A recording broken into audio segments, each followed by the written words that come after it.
Produit par Binge Audio. Attention, cet épisode rapporte des faits et des situations qui peuvent être choquants. Salut, c'est Thomas Rozek. Comme tous les mois, on retrouve notre série Y'a pas mort d'homme qui explore les méandres des violences sexuelles et sexistes en politique. Une série signée Fiona Texer et Hélène Goutani, qui sont respectivement, je le rappelle si vous avez raté le premier épisode, collaboratrices d'élus et journalistes. C'est Elisa Grenet qui réalise cette série. Bienvenue dans Programme B. Il y a un mois, on a tenté de comprendre avec Edith Cresson et Geneviève Fraisse pourquoi la politique reste une affaire d'hommes. Pour le deuxième épisode, on vous emmène en cuisine, on va décortiquer la tambouille que ces hommes politiques réservent aux femmes qui travaillent avec eux. Marie en a fait les frais. Marie, c'est un prénom d'emprunt pour préserver son intimité. Elle entre en cabinet ministériel avec la victoire de la gauche en 2012. Pour cet épisode, elle a accepté de nous raconter son agression.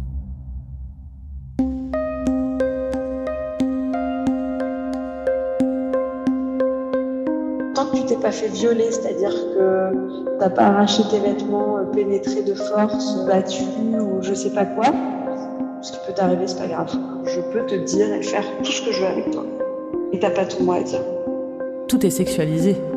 On a décidé de faire un sondage adressé à l'ensemble des collaboratrices de l'Assemblée. Une femme sur deux était victime d'injures sexistes ou de propos dégradants, et une femme sur 5 victime d'agressions sexuelles. Mais en fait, on peut rien faire.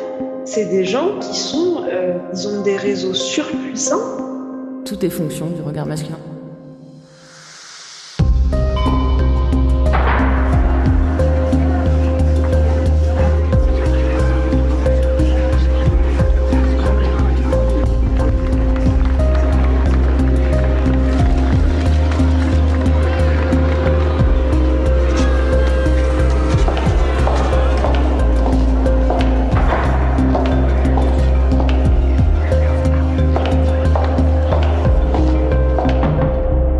Épisode 2. La petite cuisine des agresseurs. Bon, c'est chiant, mais c'est pas, y a pas de mort d'homme.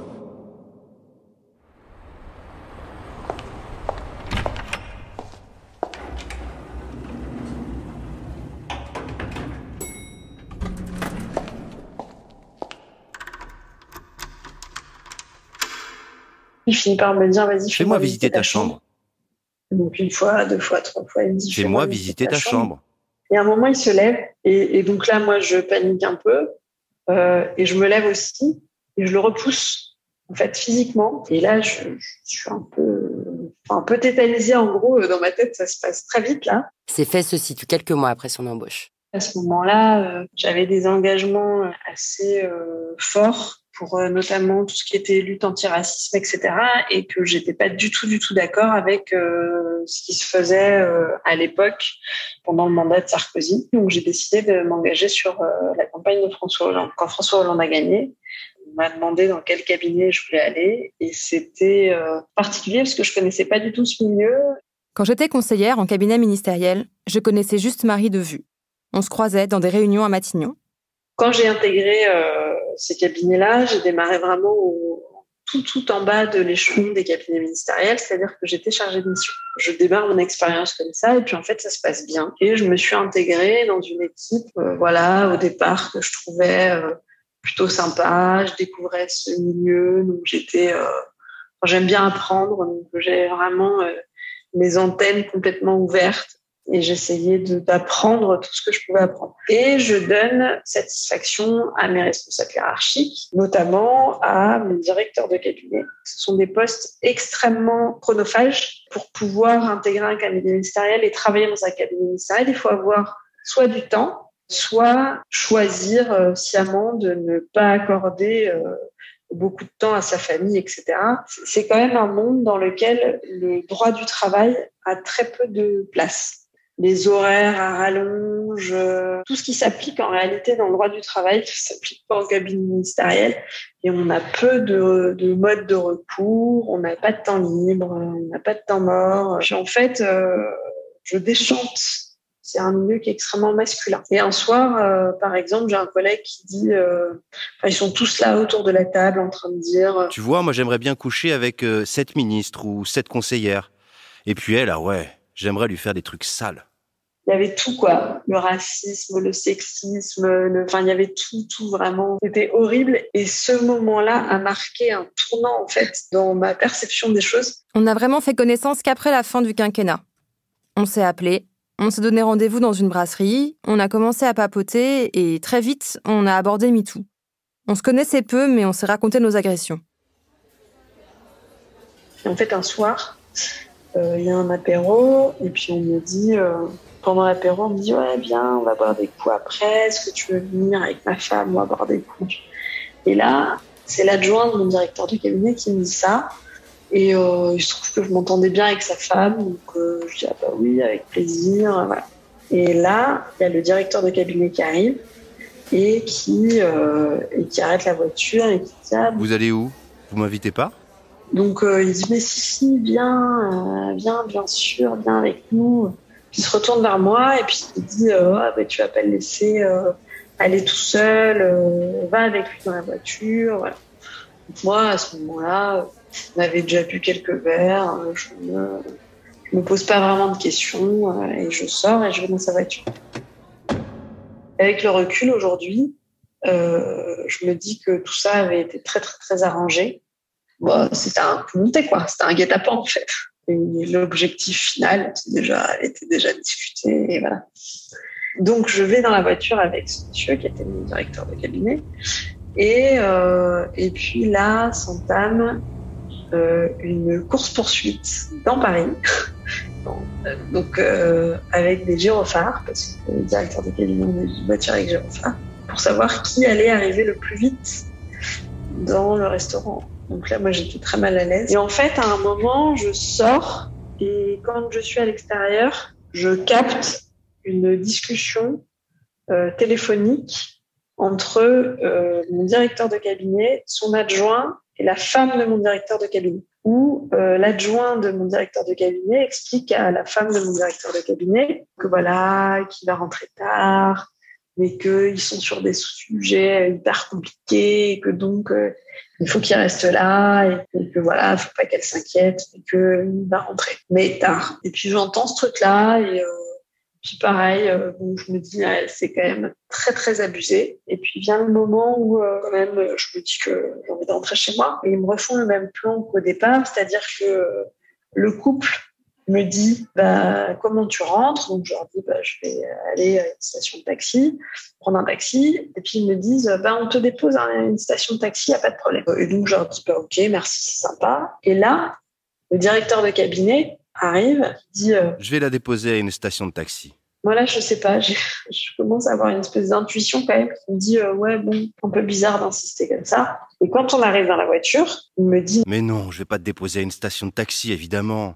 Dis-moi où t'habites, je vais te raccompagner chez toi. Et donc là, il dit non, mais vraiment, c'est pas la peine, je vais prendre un taxi, ne t'embête pas, il n'y a aucun problème. Il insiste. Et donc, je finis par lui donner mon adresse parce que j'ai pas de raison objective de pas lui donner mon adresse et qu'il me raccompagne pas. Donc, je lui donne mon adresse, puis on arrive en bas de chez moi. Et là, il se gare. Et donc, moi, je sors de la voiture très rapidement et je lui dis allez, salut, à lundi. Et puis lui, il sort, il descend. Et il me dit non mais attends, tu vas m'inviter à boire un verre chez toi. Et donc là, pareil, je me dis non, il est tard, voilà que je suis en train de dormir, donc ça va être compliqué, etc. Et puis je lui répète ça, il insiste, et puis je lui répète, et au bout d'un moment, je vais pour rentrer chez moi en lui ayant dit non, c'est pas possible, puis il me suit en fait. Il marche derrière moi, et puis il me suit. Donc il rentre dans mon immeuble, il me suit dans l'ascenseur et puis on se retrouve devant mon appart. Quand même, je commence à stresser beaucoup. Je fais du bruit volontairement pour réveiller mon coloc, pour pas être toute seule avec lui. Et puis en fait, mon coloc sort de sa chambre et puis il me dit ça va. Et en fait, moi, j'essaye avec mes yeux de lui montrer qu'il faut qu'il reste et que là, je stresse. Puis, il comprend pas. J'avais 2 canapés qui se faisaient face. Donc, j'installe mon directeur de cabinet sur un canapé et moi, je me mets sur le canapé en face. Et puis, je commence à discuter avec lui et à discuter de choses et d'autres. Mais vraiment, je repose le débat dans un truc très neutre et je recentre sur le boulot. Et puis, lui, voilà, il parle, voilà, il dit des choses du genre, il me dit... Tu travailles bien, mais toi, t'es loin d'être naïve. Et puis il commence à me dire... Fais-moi visiter ton appartement. Et donc là, pour le coup, je reste ferme et je lui dis non. Et puis il finit par me dire... Vas-y, fais-moi visiter ta chambre. Moi pareil, je dis non, tu ne visiteras pas ma chambre. Dans ma tête, ça se passe très vite là. Puis au bout d'un moment, je prends mon courage à deux mains et je dis écoute, là il y a ta femme qui t'attend, il est tard. Et je pense que tu as assez bu. Maintenant, je pense qu'il faut que tu rentres chez toi. Et puis voilà, on se revoit lundi. En fait, moi, le lundi, vraiment, j'ai fait très, très mal. Ce qui est très paradoxal, parce que moi, j'ai rien fait de mal, en fait. Mais le lundi, je suis très, très mal et je rase les murs, en fait. Et je fais tout pour l'éviter. Et puis, au bout d'un moment, il comprend que c'est mort et qu'il ne se passera rien. Et voilà. Et là, il devient ultra violent avec moi. C'est-à-dire que là, je passe d'un état où, en fait, je donnais satisfaction au travail, etc., à un truc où il faut me dégager du cabinet. Et je comprends très bien que je paye le fait de ne pas avoir donné suite à ce qu'il voulait. Et donc, là, j'ai eu, je pense, une des pires périodes de ma vie où je me fais laminer. Enfin, ça a des conséquences terribles sur moi. J'avais facilement pris 10 kilos de mal-être, de stress, de tout ça. Et puis, j'avais vraiment la tête dans le bouillon.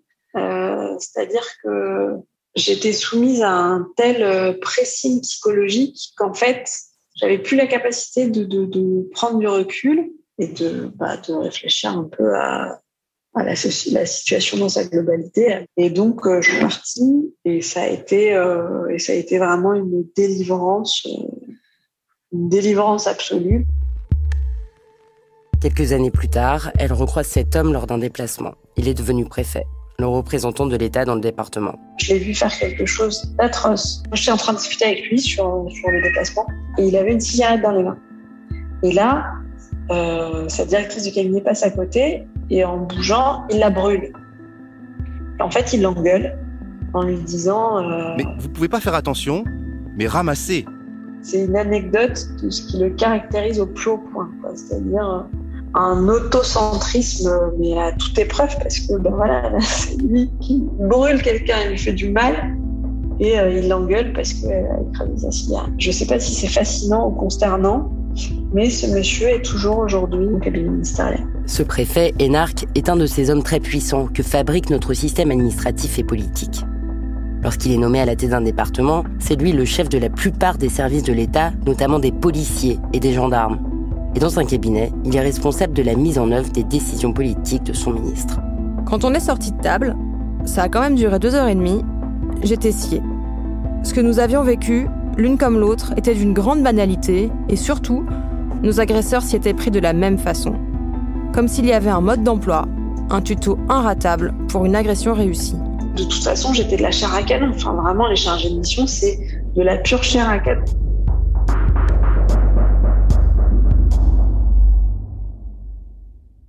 Il n'y a pas de pulsion.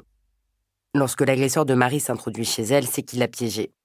Son plan, malgré le refus de Marie, a plutôt bien fonctionné. Car son comportement et les conséquences pour la vie professionnelle, personnelle, émotionnelle des femmes, ce sont la suite logique de mécanismes. Il y a un début, une fin, et durant tout ce processus, une femme, un morceau de viande. Parce que oui, c'est souvent la même recette, bien saignante. Et comme pour toutes les recettes, c'est d'abord une histoire d'ingrédients. Prenez une personne avec beaucoup de pouvoir, c'est l'ingrédient qui donnera ici une saveur corsée. Choisissez un monsieur de qualité supérieure, labellisé 100% pur porc. La chair fraîche, c'est elle. Monsieur va la flatter pour mieux l'attendrir. On la fait mariner, on lui met des étoiles dans les yeux. Le tout à feu doux. La confiance est installée et c'est maintenant l'heure de copiner. Le plus souvent possible, le plus tard possible au bureau ou en after-work. Le plan de travail doit être bien glissant. Il faut que ça dérape. Il faut souffler le chaud et le froid. L'agresseur brouille les pistes. Il n'y a désormais plus de limite entre sphère privée et sphère publique. On parle choses intimes. On se livre. Tout cela déglacé au vin blanc. Le pouvoir, ça a une odeur alléchante, enivrante. La viande ne s'en méfie pas. La proximité avec le chef, c'est la crème de la crème. Mais insidieusement, il vous fait entrer dans ce qu'ils appellent la zone grise. Car un ingrédient fait ici défaut, c'est le consentement. Et là, malgré vous, vous êtes déjà dans le pétrin. Vous riez ou vous faites au moins semblant à ces blagues portées sur le sexe. sans relever cette remarque physique, sexuelle, vous vous direz bien après.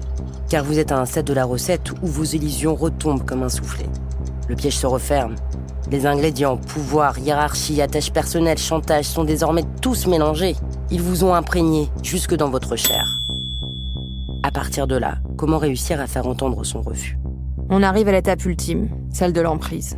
L'agresseur a calculé le moment, tard dans la nuit, le lieu, chez vous, chez lui, une chambre d'hôtel en déplacement. Après tout, vous lui avez ouvert la porte. Et qui vous croirait, vous que personne ne connaît ? Et à qui iriez-vous vous plaindre ? Et si la viande est trop coriace, alors on améliore la recette. Un peu plus de pique, des saillies plus violentes, un isolement organisé, avant d'être tout simplement jeté. On vous broie, on vous mouline, on vous hache menu. Et ce, en toute connaissance de cause. Vous n'avez pas été assez tendre.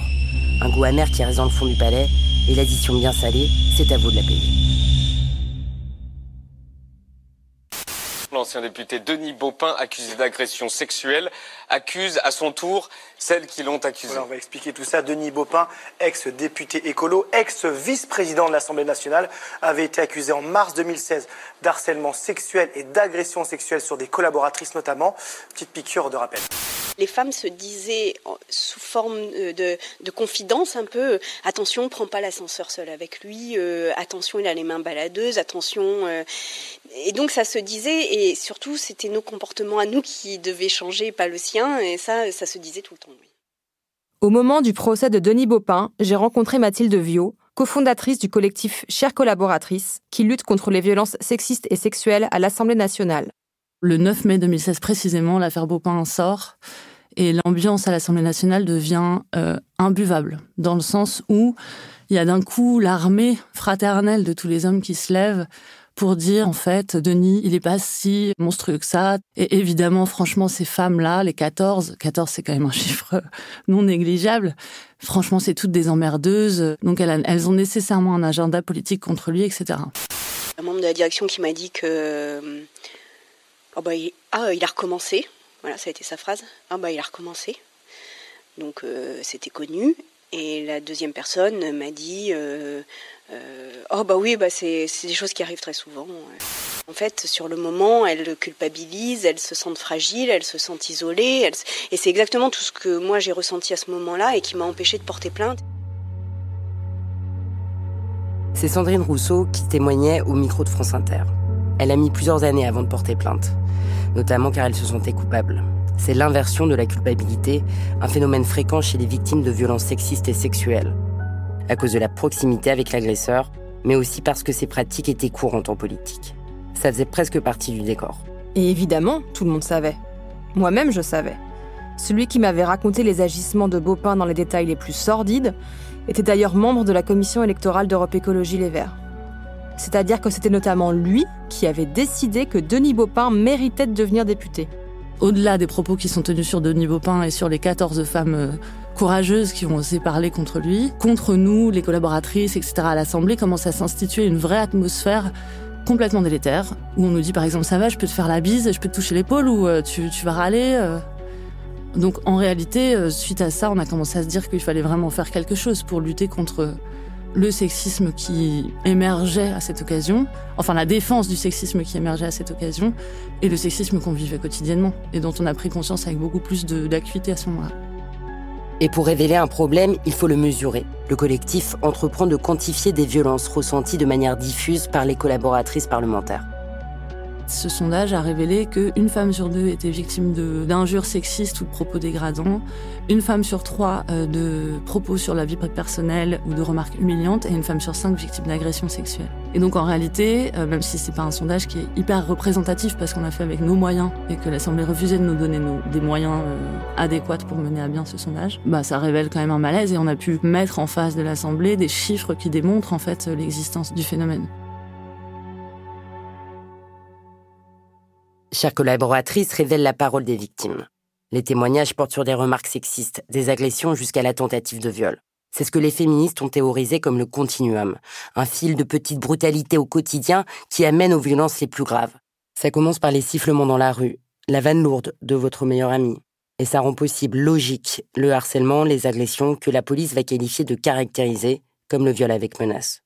Ces témoignages récoltés par le collectif de Mathilde Viau n'ont jamais été portés devant la justice par peur des représailles. On a reçu des témoignages de tentatives de viol qui n'ont jamais abouti pour la simple et bonne raison que les femmes ont refusé de porter plainte et dans un sens, elles avaient raison. Non pas pour décourager les femmes qui voudraient porter plainte, moi je les encouragerais toujours à aller porter plainte et on rappelle que on te croit et on te soutient et voilà. Néanmoins, il y a un écrasement tellement fort de la parole des femmes et finalement aucun destin d'homme qui est détruit, contrairement à ce qu'il est dit partout, que les femmes en fait ont un risque trop important. Dès lors qu'elles ont envie de poursuivre la vie politique, qu'elles ont envie de continuer à porter les idées qu'elles ont envie de mener au sein du débat public, elles ont un risque trop grand à prendre la parole. Et les hommes politiques sont comme ceux du reste de la société. Ils ont été élevés dans un univers hétéronormé, où la séduction, comme arme de virilité, est renforcée par le mandat politique. Lorsque Mathilde affirme son homosexualité, certains députés sont désarmés. Ils ne comprennent pas que leur charme n'opère plus. Moi, par exemple, j'étais considérée comme hétérosexuelle au début de mon contrat. Et donc, du coup, je vivais un sexisme ordinaire qui a continué à me suivre, même après. Mais par contre, dès lors que j'ai, par exemple, dit que j'étais lesbienne, il y a un député qui m'a convoquée quand même pour boire un verre, pour me demander si j'étais sûre, parce qu'il sentait une connexion entre nous et que vraiment c'était dommage et que, c'était vraiment quelque chose... il fallait que je lui dise que c'était sûr parce que sinon il allait continuer d'espérer, quoi. Donc il y a d'autres manifestations ensuite qui sont de l'homophobie pure, en fait, en réalité. Donc il y a des violences qui sont différentes, ouais, en fonction de là où on se situe dans l'échelle de l'hétéronormativité. Hétéronormativité, mais aussi attitude classiste et raciste. Concernant les personnes racisées, en réalité, la première des violences, c'est qu'elles ne sont pas là. C'est-à-dire qu'il y a très peu de personnes racisées à l'Assemblée nationale, sauf le matin, quand on arrive, parce que c'est le personnel de ménage qui s'en va. Et je pense qu'elles vivent des choses... j'ai eu des discussions avec elles où elles vivent des choses en arrivant dans des chambres de députés le matin, etc., qui sont pas très agréables, hein, clairement. Et sinon, dans les collaborateurs, collaboratrices, souvent, il s'agit de personnes qui sont recrutées par des députés d'outre-mer. Donc, en réalité, il y a très peu de collaborateurs et collaboratrices racisés. Pourtant, il y a eu un changement de taille. Les femmes n'ont jamais été aussi nombreuses à l'Assemblée nationale. Après la victoire d'Emmanuel Macron, La République En Marche fait le choix de présenter des candidatures paritaires et remporte la majorité aux législatives. On passe de 27% de femmes députées en 2012 à 39% en 2017. Avant ce changement, les partis politiques préféraient payer des dizaines de millions d'euros d'amende plutôt que de faire élire des femmes. Mais la parité comptable ne suffit pas pour faire évoluer les mentalités. Au niveau de l'ambiance, à l'Assemblée nationale, le sexisme continue et est perpétué depuis 2017 sous une forme qui est vraiment différente. Par la mise en place de jeunes hommes qui se comportent de façon hyper sexiste avec les femmes, mais sous couvert d'une sorte d'urbanité Startup Nation, tu vois. Et en fait, c'est hyper violent, quoi. Mathilde assiste à la transformation de ces nouveaux arrivants. Déjà collaboratrice d'une ancienne mandature, elle voit débarquer ces novices de la politique dont la Macronie entendrait faire sa marque de fabrique. En quelques mois, ces hommes et ces femmes changent sous l'effet de leurs privilèges. Elle regarde le pouvoir les transformer. En réalité, le fait d'avoir l'impression d'être parvenu, c'est-à-dire d'être arrivé au bout, le fait d'avoir l'impression de devenir un chef pour ceux qui ne l'étaient pas déjà, le fait d'avoir l'impression de pouvoir devenir potentiellement ministrable, seulement si on se comporte d'une certaine façon, fait qu'en réalité les hommes se glissent avec voluptuosité dans des mécanismes de domination. Il y a une espèce d'omerta et à aucun moment ça filtre. Et même quand ça filtre, c'est complètement écrasé, c'est balayé, il n'y a pas de possibilité d'agir. Mais en fait, on ne peut rien faire. C'est des gens qui ils ont des réseaux surpuissants. Quand on voit que Darmanin a pu rester ou que Nicolas Hulot a pu rester pour des cas de violences sexistes et sexuelles, on peut considérer que la cause des femmes est beaucoup moins importante que quelques milliers d'euros, tout simplement. La responsabilité des partis, elle est immense dans le sens où ils considèrent que la lutte contre la violence faite aux femmes n'est pas une priorité. Pierre Heidenbaum, ancien conseiller de Paris. Martin Arnoux, ancien adjoint au maire de Saint-Nazaire. François Asselineau, candidat à l'élection présidentielle, président de l'UPR. Denis Baupin, ancien vice-président de l'Assemblée nationale. Jean-Michel Baillet, ancien ministre. Maxime maire Cochard, de Valence conseiller de Paris. Cornet, maire de Gérald Darmanin, ministre de l'Intérieur. Tristan Duval, maire de Nicolas Hulot, Pierre Jox, ancien ministre. Jean Lassalle, député des Pyrénées-Atlantiques, candidat à l'élection présidentielle. Kléber Mesquida, président du conseil départemental de l'Hérault, ancien maire de maire de Poitrel. Dominique Strauss, ancien ministre. Stéphane Toussy, municipal de Gravelines.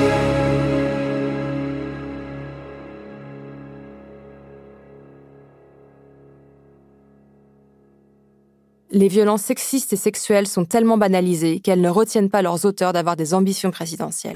Il y a une sexualité de prédateur masculin qui est à l'origine de l'humanité et qui repose sur la violence. J'ai une tendance à embrasser fortement. J'ai une tendance, on dit, tactile. Les choses sont présentées comme si j'avais détourné des jeunes gens et que j'avais usé de ma position pour abuser d'eux, allant jusqu'à commettre, je cite, des agressions sexuelles.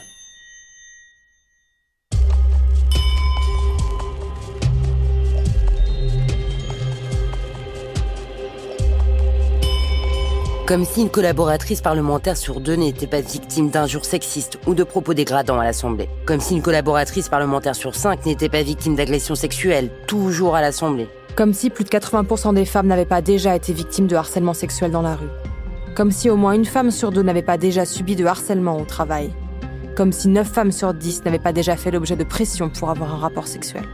Comme s'il fallait encore et encore rappeler les chiffres des viols, des féminicides.